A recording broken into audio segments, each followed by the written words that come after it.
3-4 مہینے کے بعد جب پیریڈز آتے ہیں، مینسز آتی ہے تو بہت زیادہ آتے ہیں. اس کی وجہ سے مریض کا جو سسٹم ہے وہ اپسیٹ ہو جاتا ہے.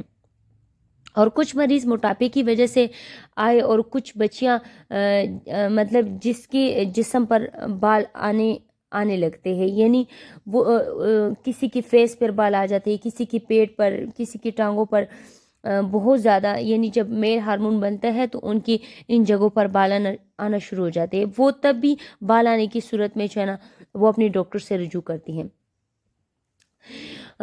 اس کے علاوہ جو ہے نا اس میں ہم کچھ ٹیسٹ کرواتے ہیں، یعنی ہارمونل ٹیسٹ، جس میں FSH کا لیول، LH کا لیول اور ٹیسٹوسٹیرون کا لیول جو ہے نا وہ دیکھا جا سکتا ہے. الٹراساؤنڈ بھی ایڈوائز کی جا سکتی ہے، لیکن اس میں تقریباً 32% کیسز میں جن کے اندر اوریز میں چھوٹے چھوٹے سسٹ نظر نہیں آتی، اور کچھ لوگوں کی اوریز کلیئر بھی ہو سکتی ہے. اور تقریباً باقی جو پیشنٹ ہے اس میں جو ہے نا اس کی اوری میں جو ہے نا اوورین جو ہے نا اس میں سسٹ جو ہے نا نظر آ سکتی ہے، لیکن باقی جو 32 ہے اس میں نہیں بھی آ سکتی. یعنی اگر کسی پیشنٹ کا اوری کلیئر بھی ہے تو اس کا یہ مطلب نہیں کہ اس کو PCOS نہیں ہے. اور اگر PCOS ڈیزیز جو ہے نا کی ٹریٹمنٹ کے بارے میں بات کریں تو اس کا مین جو ہے نا فیکٹر ہے وہ ویٹ کو مینٹین کرنا، کیونکہ جیسے ہی آپ کا ویٹ کم ہوگا تو آپ کی اوولیشن ہونا شروع ہو جائے گی، جس سے پیریڈز کا مسئلہ بھی حل ہو جائے گا، اور جو لوگ کنسیو کرنا چاہتے ہیں تو وہ کنسیو کر پائیں گے. اس کے علاوہ جو میرڈ نہیں ہے، جو لڑکیاں میرڈ نہیں ہیں، جن کی ابھی شادی نہیں ہوئی، تو ڈاکٹر آپ کو فیملی پلاننگ پلس بھی دے سکتے ہیں. یعنی جو ان میرڈ ہیں ان کو بھی جیسے کہ ڈوپسٹن ہو گیا یا فرمولیٹ این یا فیملی پلاننگ کی جتنی پلز ہوتی ہیں اس کو کھانے کا بھی کہہ سکتے ہیں، کیونکہ اس کا کمبائن جو ہے نا ہارمونز اس میں ہوتے ہیں اس ٹیبلٹس کے اندر، جو کہ آپ ہارمونل امبیلنس کو ختم کر دیتے ہیں. یہ میڈیسنز آپ کی جو ہارمونل اگر امبیلنس ہو چکا ہے تو اس کی پرابلمس کو یہ ختم کر دیتی ہے. یہ جو فیملی پلاننگ کی ٹیبلٹ ہوتی ہے وہ ان میرڈ کو بھی آپ جو ہے نا ایڈوائز کر سکتے ہیں. اس کے علاوہ کچھ لوگوں کو انسولین جو ہے نا کی ریزسٹنس ہو جاتی ہے. انسولین کی ریزسٹنس کو کم کرنے کے لیے میٹافورمین ٹیبلٹ وہ بھی دے سکتے ہیں پیشنٹ کو. دوسری بات، اگر ہم میرڈ خواتین پر آئے تو جو لوگ کنسیو کرنا چاہتے ہیں ان کے لیے بھی سب سے پہلے جو ضروری ہے کہ وہ اپنا ویٹ کم کریں، اس کو کم کرے ویٹ کو اپنے. اور پھر اگر اوولیشن سٹارٹ نہیں ہو رہی تو اوولیشن سٹارٹ کرنے کے لیے ڈاکٹر آپ کو کچھ میڈیسنز پرسکرائب کر سکتے ہیں، جیسے کہ کلومیڈ وغیرہ، کلومفین، ٹھیک ہے، لیٹرازول. اس سے بھی اگر آرام نہیں آتا تو پھر بھی آپشن یہ ہوتی ہے پیشنٹس کے پاس کہ وہ IVF کریں.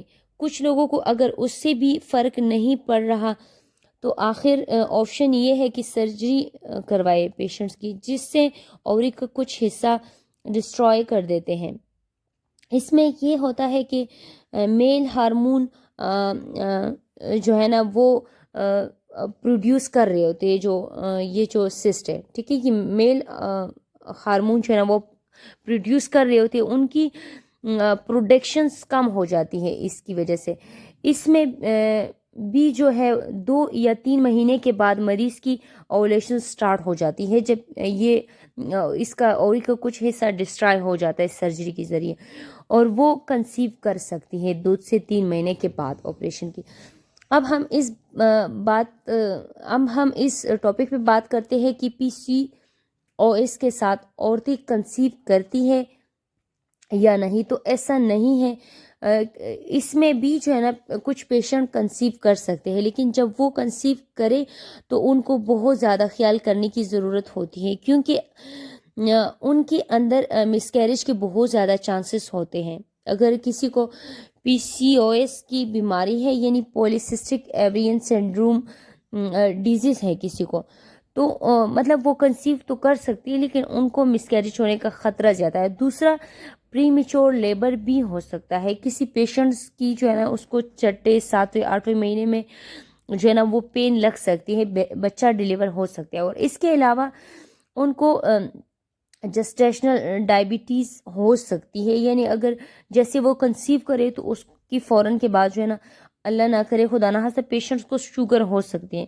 تو ان چیزوں کا مریض نے خیال رکھنا ہے. باقی پی سی او ایس یعنی پالیسسٹک اویرین سنڈروم ڈیزیز میں بھی پیشنٹ کنسیو کر سکتے ہیں.